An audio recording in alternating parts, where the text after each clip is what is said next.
Hello everyone. Good morning. Today is 8th August 2023. Day को start करते हैं हम कोट के साथ। आज का कोट है nothing is impossible for those who do try. उनके लिए कुछ भी असंभव नहीं होता जो प्रयास करते हैं। अब हम आते हैं आज की फर्स्ट न्यूज़ पर।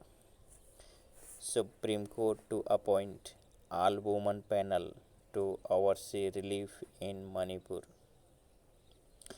मणिपुर स्टेट के अंदर चल रहे वायलेंस के रिगार्डिंग सुप्रीम कोर्ट ने एक पैनल कॉन्स्टिट्यूट किया है। इस पैनल में सभी मेंबर वुमेन्स होंगे। इस पैनल की presiding chief justice Geeta Mittal करेंगी। इस पैनल में सभी मेंबर्स वुमन रखने के पीछे सुप्रीम कोर्ट का पर्सपेक्टिव है कि मोस्टली विक्टिम इस वायलेंस में वुमेन्स हैं। जैसा कि एक वीडियो में सामने आया कि एक वुमन को नेक परेडेड किया गया था। तो जब किसी पैनल में सभी मेंबर्स वुमेन्स होंगी, definitely victim confidently and with hope अपनी बात पैनल के सामने रख सकती हैं। नेक्स्ट न्यूज पर आते हैं। राहुल बैक इन पार्लियामेंट में open debate on no trust motion today. Congress political leader Rahul Gandhi, जिन्हें Surat trial court and Gujarat high court ने डिफेमेशन केस में 2 ईयर्स की सज़ा दी थी, इस सज़ा के अगेंस्ट में कांग्रेस पॉलिटिकल लीडर ने सुप्रीम कोर्ट में अपील की। सुप्रीम कोर्ट ने गुजरात हाई कोर्ट के ऑर्डर के अगेंस्ट में जजमेंट दिया और कहा कि डिफेमेशन केस में मैक्सिमम पनिशमेंट देने के पीछे क्या रीज़न है। गुजरात हाई कोर्ट के डिसीजन के अगेंस्ट में सुप्रीम कोर्ट ने ये डिसीजन दिया है, जिस बेस पर राहुल गांधी की मेंबरशिप रीइंस्टेट हो गई है। अगेन राहुल गांधी पार्लियामेंट के अंदर नो ट्रस्ट मोशन पर डिबेट करेंगे। नेक्स्ट न्यूज़ पर हम आते हैं। As Rajya Sabha passes Delhi services bill, Shah sharpens attack on Kejriwal.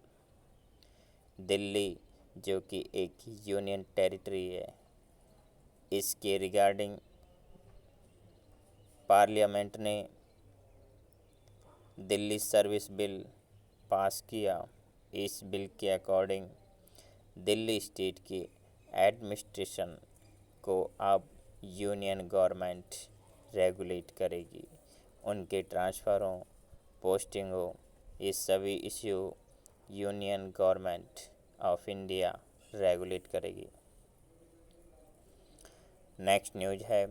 He saved 3 from a mob in Nuh, 6 days later bulldozer came visiting to demolish his house. Haryana के मेवात रीजन में कम्युनल वायलेंस इरप्ट हुई। इस वायलेंस में 2 communities came face to face, जिसमें loss of life and loss of wealth हुआ है। इसके against में एक्शन लेते हुए स्टेट गवर्नमेंट ने जो भी एक्यूज थे उनके अगेंस्ट में लीगल एक्शन लेते हुए बुलडोजर की कार्रवाई की है। इस कार्रवाई में इलीगल कंस्ट्रक्शन को डेमोलिश किया गया है। नेक्स्ट न्यूज हम देखते हैं। Armed with supreme court order, ED takes Tamil Nadu minister into custody. Enforcement directorate ने तमिलनाडु मिनिस्टर वी सेंथिल बालाजी को कस्टडी में लिया है।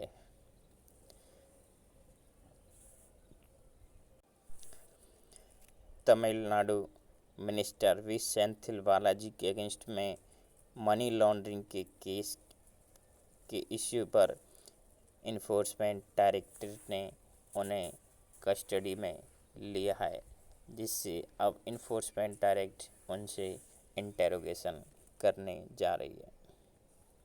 Next news. Chhattisgarh cabinet paves way for 32% tribal quota in education. Chhattisgarh state government ने ट्राइबल कोटा को 32% कर दिया है एजुकेशन में। रिसेंटली छत्तीसगढ़ स्टेट में कोटा है 16% एससी के लिए, 20% एसटी के लिए एंड 14% ओबीसी के लिए, जिसको चेंज करते हुए अब 12% एससी के लिए, 32% एसटी के लिए एंड 40% ओबीसी के लिए छत्तीसगढ़ स्टेट गवर्नमेंट ने कोटा सेटअप किया है। नेक्स्ट न्यूज की तरफ हम चलते हैं। केरला स्टेट के लीडर ऑफ अपोजिशन ने ऑब्जेक्शन किया है स्टेट ह्यूमन राइट कमीशन के चीफ अपॉइंटमेंट पर।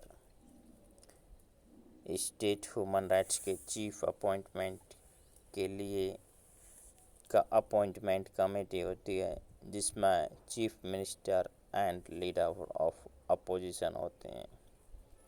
यहाँ पर leader of opposition V D Satheesan ने कहा है कि Kerala state human right commission के अपॉइंटमेंट एंटी डेमोक्रेटिक है।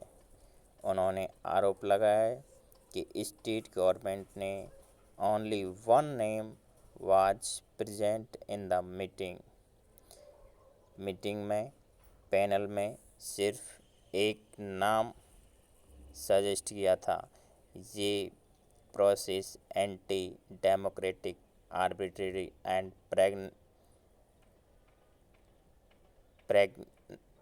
With political interview. Next news हम देखते हैं। चाइना's worldview, its postulates and a reality check। ये आर्टिकल लिखा है M.K. नारायणन ने।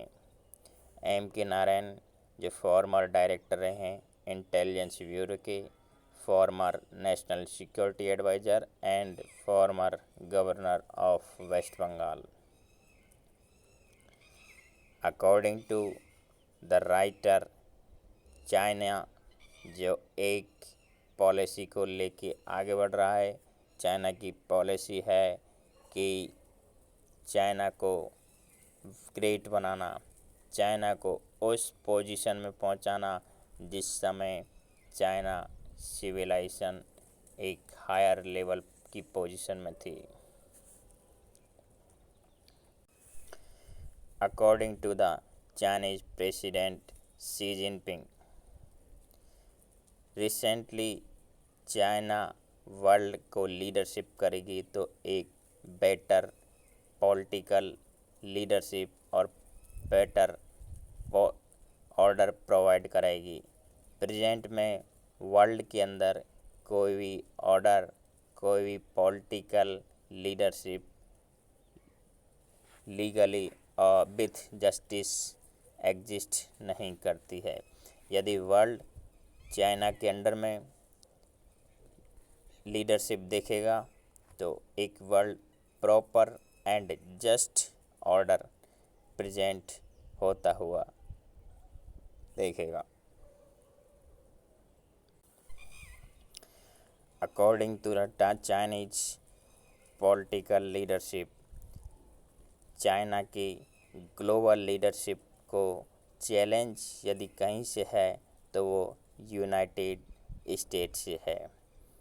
यूनाइटेड स्टेट एंड चाइना के बीच में टसल को ट्रेड वॉर के रूप में देखा गया एंड प्रेजेंटली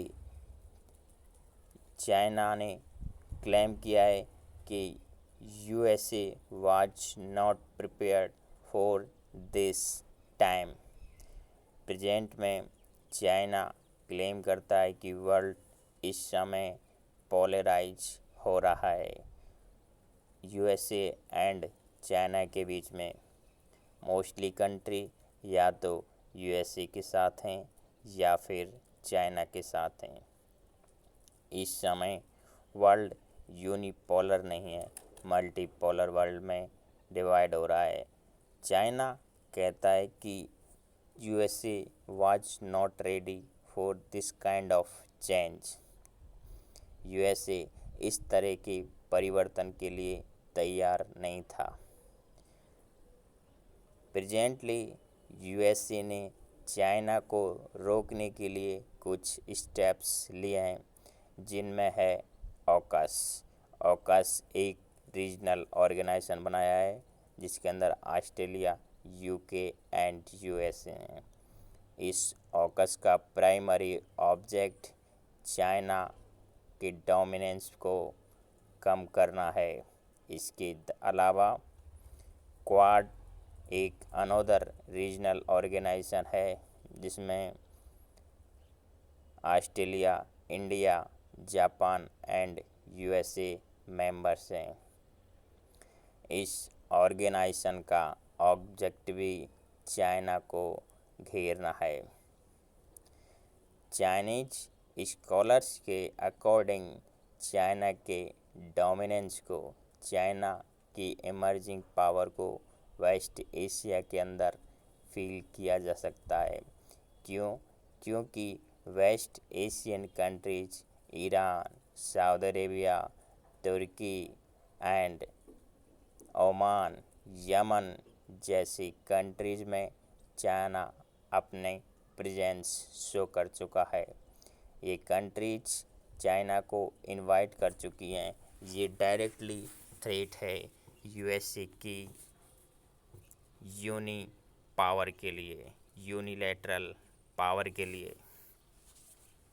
नाउ हम आगे देखते हैं कि चाइना किस तरह से प्लान करके यूएस की मोनोपोली को चैलेंज करेगा। क्या यूएसए चाइना को रोक पाएगा? इसके साथ ही हम चाइना की ग्रोथ को देखें तो चाइना इंटरनेशनल ऑर्गेनाइजेशन में अपनी इम्पोर्टेंस, अपने स्ट्रेंथ को कंटिन्यू इंक्रीज कर रहा है, जिसके एग्जाम्पल है Shanghai cooperation of organisation. This is the directly challenge for the west to the leadership of the world. दूसरी तरफ China international organisation body, world health organisation में भी अपनी इम्पोर्टेंस कंटिन्यू इंक्रीज कर रहा है। चाइना के जीडीपी मॉडल को देखा जाए तो चाइना ने 800 टाइम्स ग्रोथ की है। चाइना कंटिन्यू पॉवर्टी एलिवेशन पर काम कर रहा है, जिससे 80 करोड़ पीपुल्स को, 800 मिलियन पीपल को पॉवर्टी से बाहर लाया गया है। चाइना की ट्रेड वॉल्यूम कंटिन्यू इंक्रीज हो रहा है। चाइना कंटिन्यू अपनी इकोनॉमी को वर्ल्ड वाइड एक्सपेंड कर रहा है। इसकी दूसरी साइड यदि हम देखते हैं तो चाइना ने लॉकडाउन के अंदर जो ड्रैकोनियन रूल एंड पॉलिसी लाई थी, जो डेफिनेटली एक डेमोक्रेटिक सोसाइटी के अगेंस्ट थी। चाइना एक लेफ्ट पॉलिसी बेस्ड गवर्नमेंट है जो एक कैपिटलिस्ट बेस्ड सोसाइटी का अपोज करती है। चाइना की स्टेट पॉलिसी मार्केट पर कंट्रोल करना चाहती है। इस पॉलिसी से फॉरेन इन्वेस्ट चाइना में आने से अवॉइड कर रहे हैं। अपनी पॉलिसी और डिप्लोमेसी को चाइना को according to the time and situation change करना होगा, जिससे चाइना वर्ल्ड लीडर अमेरिका को चैलेंज करने में सक्सेस हो सके। इसी के साथ चाइना में इस समय पॉपुलेशन की पॉवर्टी रेट कंटिन्यू इंक्रीज हो रही है, अनएम्प्लॉयमेंट इंक्रीज हो रहा है, then this will be the threat for the China's growing economy. Present scenario में चाइना के अंदर एजिंग पॉपुलेशन कंटिन्यू इंक्रीज हो रही है, जो चाइना के लिए एक चैलेंजिंग टास्क होगा। यूक्रेन रशिया वॉर के इश्यू पर चाइना एंड यूएसए दोनों कंट्रीज अपनी पावर को शो कर रही हैं। वन साइड जहां पूरा west under the leadership of USA Russia को चेकमेट करने का ट्राई कर रहा है, दूसरी तरफ चाइना इस समय वेस्ट के फ्रेगमेंटेशन और यूनिट का कंटिन्यू ऑब्जर्व कर रहा है। यदि वेस्ट इस समय बटा हुआ दिखेगा, फ्रेगमेंटेड दिखेगा, एक यूनाइटेड कंडीशन में नहीं होगा, तो डेफिनेटली ये चाइना के लिए एक प्लस पॉइंट होगा। दूसरी साइड ताइवान इश्यू पर यूएसए एंड चाइना दोनों एक दूसरे के आमने सामने खड़े हैं। ताइवान पर चाइना स्टेप बैक नहीं ले सकता, दूसरी तरफ यूएसए भी स्टेप बैक नहीं ले सकता, जिसके कारण डेफिनेटली फ्यूचर में both countries will see the friction of conflict। एक आउट ऑफ कंट्रोल सिचुएशन होने से पहले दोनों कंट्रीज को एक कॉमन ग्राउंड पर सेटलमेंट करना होगा।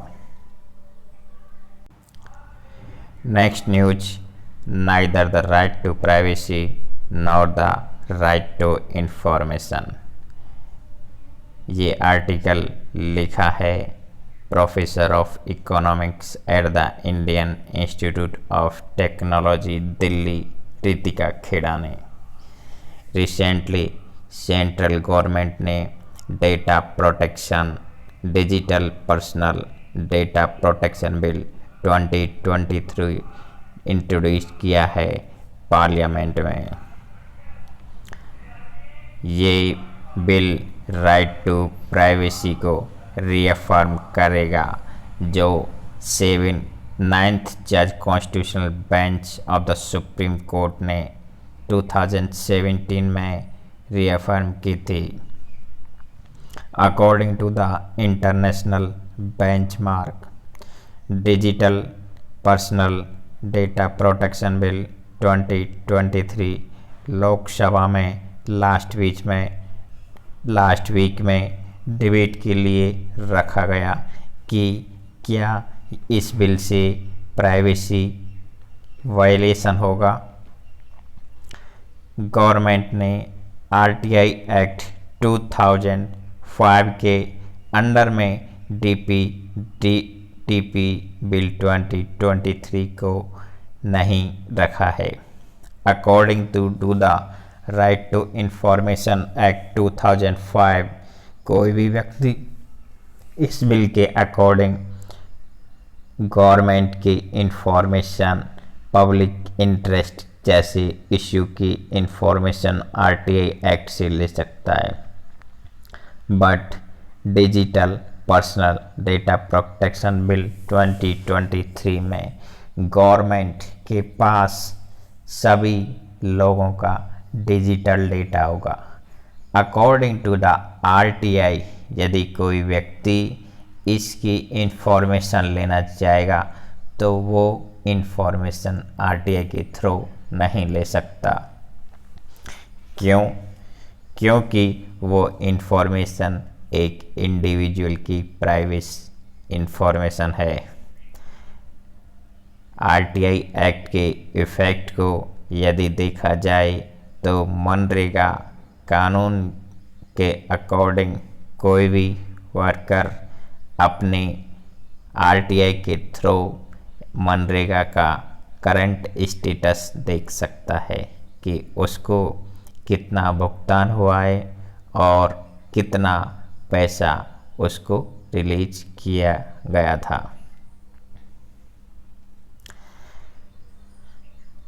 Digital personal data protection bill 2023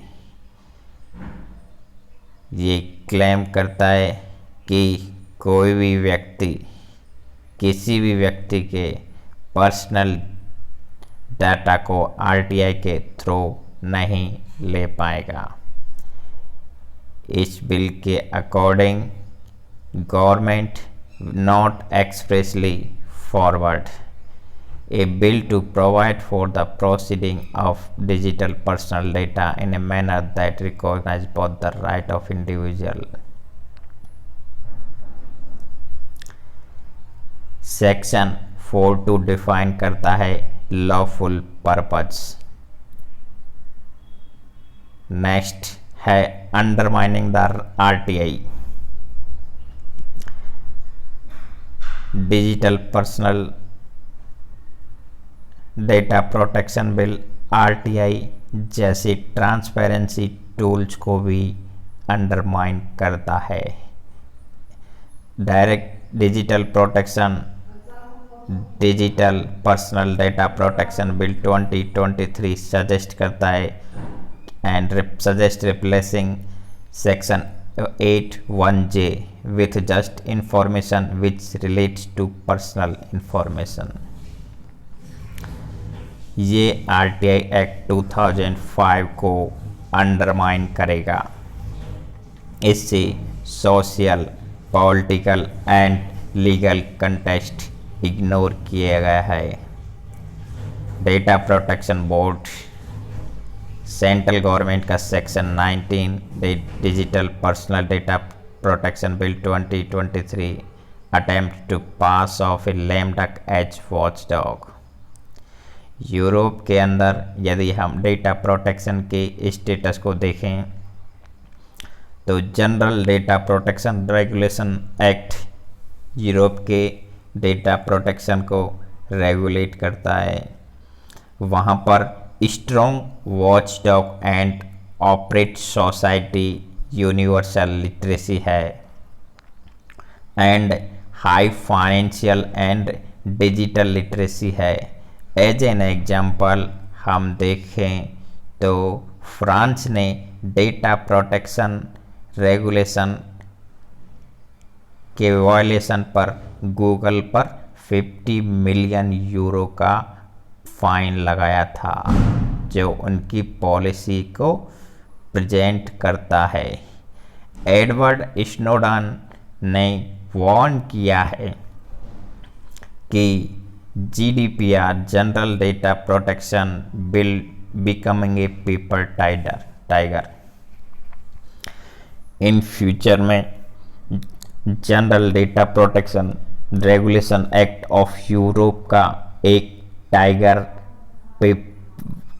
paper tiger बनकर रह जाएगा, जो टेक जायंट के अगेंस्ट में इफेक्टिव तरीके से काम नहीं करेगा। नेक्स्ट न्यूज की तरफ हम आते हैं। The quest for a room temperature super conductor.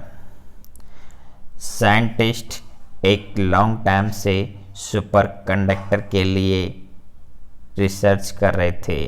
जुलाई 21 को साउथ कोरिया के फिजिसिस्ट का एक ग्रुप ने एक मटेरियल को रिसर्च किया है।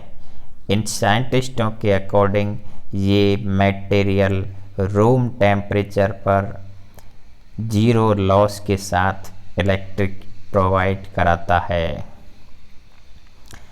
यदि ये material according to the physics law पर पूरी तरह से पैरामीटर्स को फुलफिल करेगा तो definitely this will bring the revolution in the field of application including medical diagnostic, mass spectrometer, nuclear reactor, particle collide जैसे फील्ड के अंदर एक लार्ज स्केल पर रिवॉल्यूशन होगी।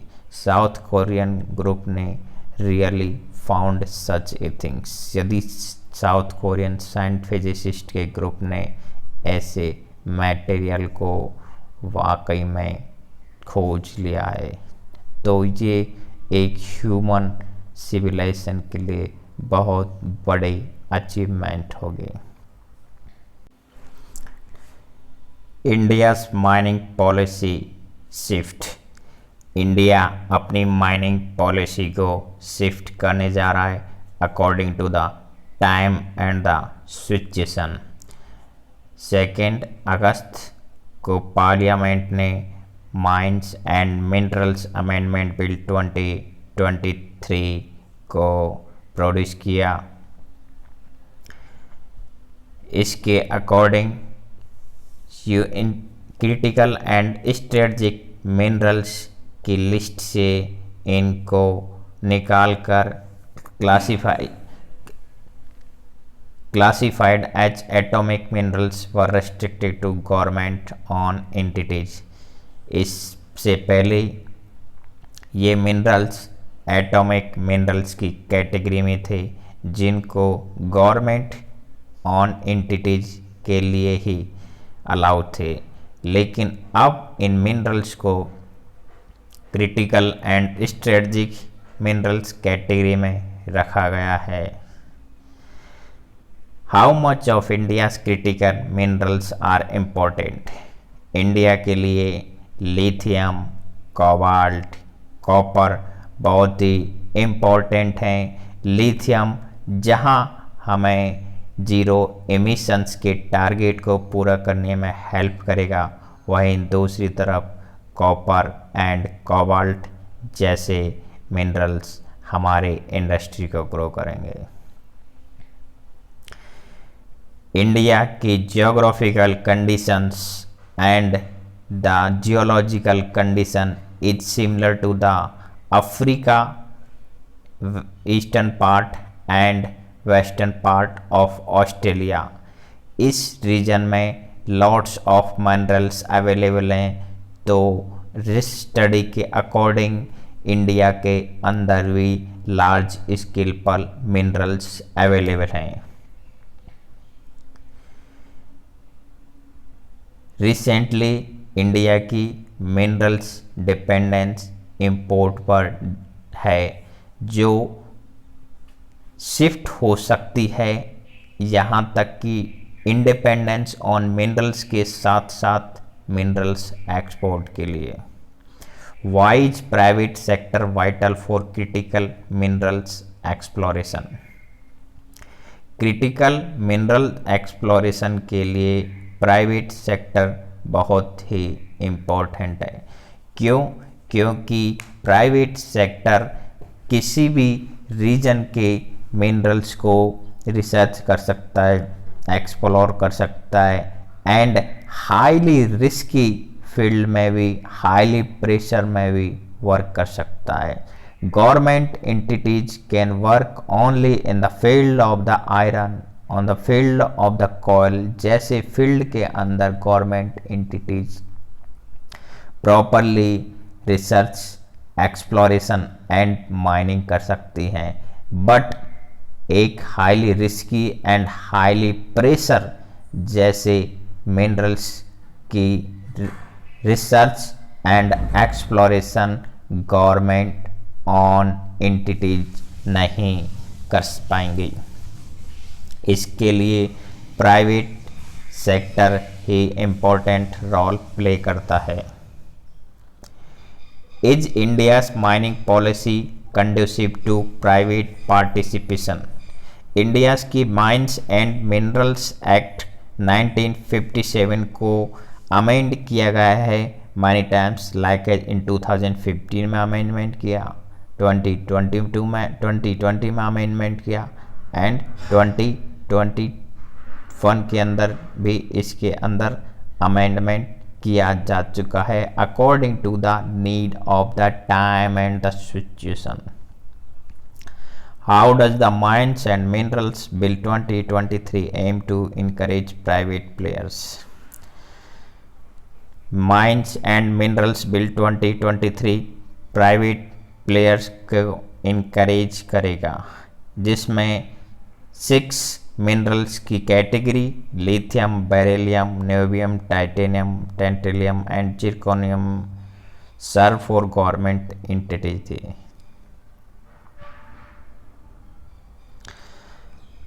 अभी क्रिटिकल एंड स्ट्रेटजिक कैटेगरी में आने वाली मिनरल्स को प्राइवेट सेक्टर, प्राइवेट एंटिटीज भी माइनिंग एंड मिनरलिंग कर सकते हैं। What are some of the possible issues with the bills proposals? Industry experts and organizations like CSP had pointed out certain issues and made recommendations on the proposed amendment. Experts and और CSP जैसे ऑर्गेनाइजेशनों ने इसके लिए issue पर recommendation propose किया है amendment के लिए। डेफिनेटली हम कह सकते हैं कि माइनिंग पॉलिसी शिफ्ट इंडिया की इस समय नीड है, क्योंकि इंडिया $5 ट्रिलियन इकोनॉमी बनने जा रहा है। यदि हमारी माइनिंग की डिपेंडेंसी इंपोर्ट पर रहेगी तो डेफिनेटली ये हमारी इकोनॉमी को भी इफेक्ट करेगी। नेक्स्ट न्यूज,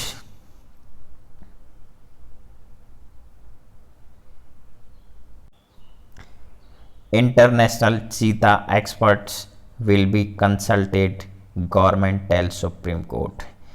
Recently चीताओं की डेथ नंबर इंक्रीज हो रही है।